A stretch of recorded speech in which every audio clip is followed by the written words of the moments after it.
Greetings everyone, this is Rambling Collector here with another comic review for all of you today. And today is going to be another Wolverine comic. This one written by Chris Claremont and drawn by Frank Miller. Now, once again, I have not read a whole lot of X-Men comics, but Wolverine is definitely an iconic character, both as a character by himself as well as a member of the X-Men.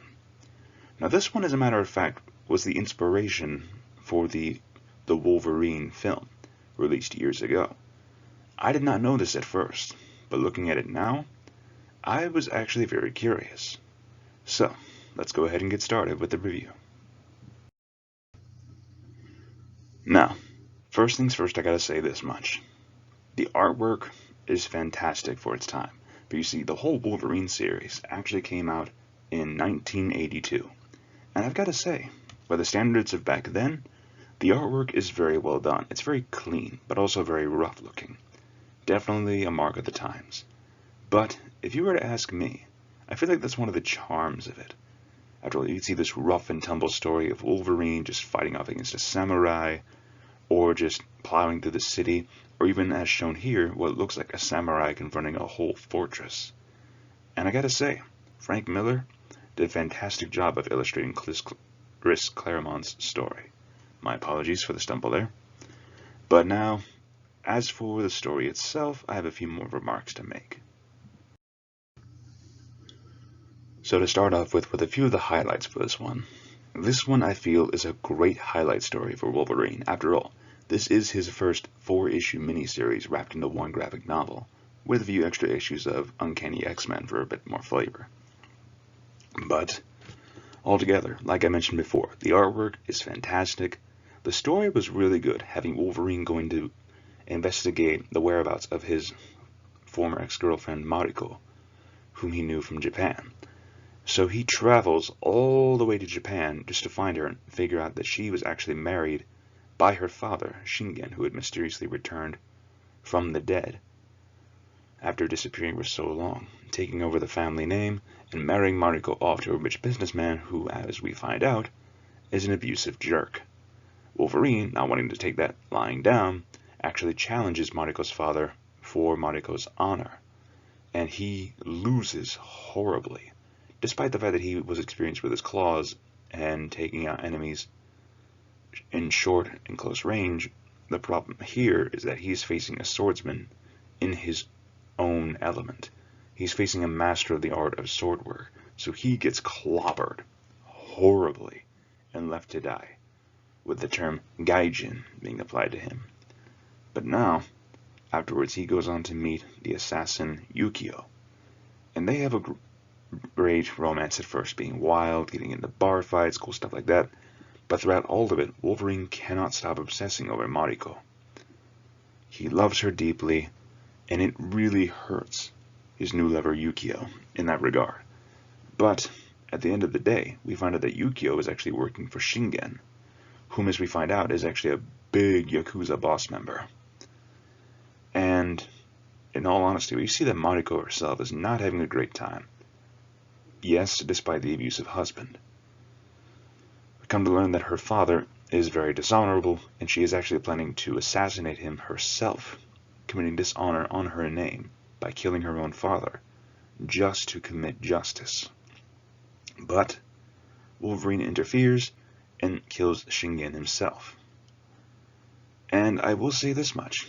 I liked the relationship between Wolverine and Mariko, as well as the complicated feelings between Wolverine and Yukio, them being exes and all. So the great characterization there really comes into play. As well as the new setting here. This does not take place anywhere in America. This takes place in Japan, which I gotta say was a nice change of pace. And this is coming from a manga reader who has read a lot of Japanese manga that takes place in the area. I don't know. There's just something very different about it taking place from an American comic book, visiting this foreign land full of honor, different customs, and, well, different traditions. And altogether, I believe it does that very well.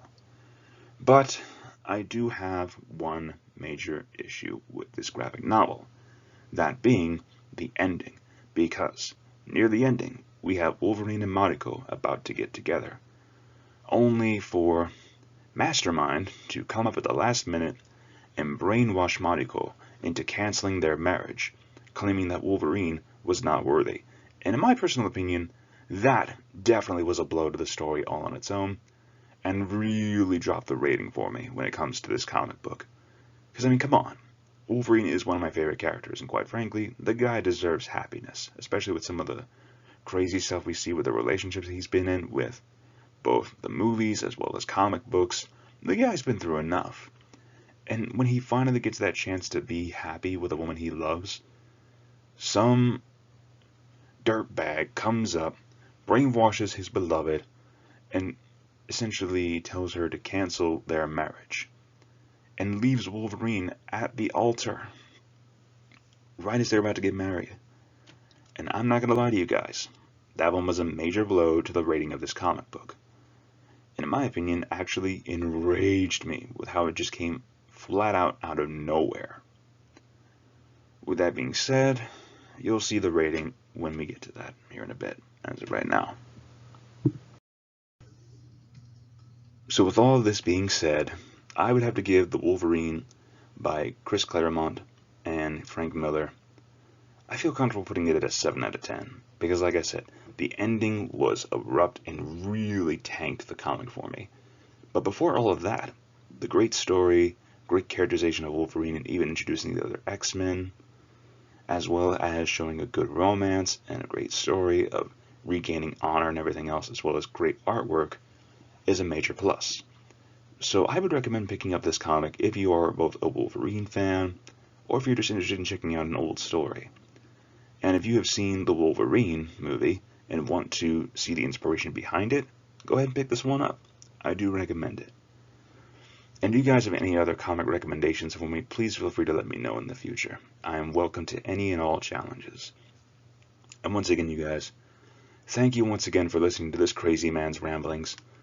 And if you have any suggestions for me, feel free to leave a comment down below. And if you like this video, feel free to leave a like, comment your thoughts, or subscribe if you're interested for more. And if you want to check out some of my other comic reviews, you'll see the link to the playlist right here at the end of the video. And if you're interested in checking out some of my other book reviews, feel free to click the link to that playlist as well. I will also leave a link to my previous Wolverine review with Weapon X. Anyways, you guys, thank you so much for listening once again. This is Rambling Collector, signing off. Keep reading, my friends, and have a great day.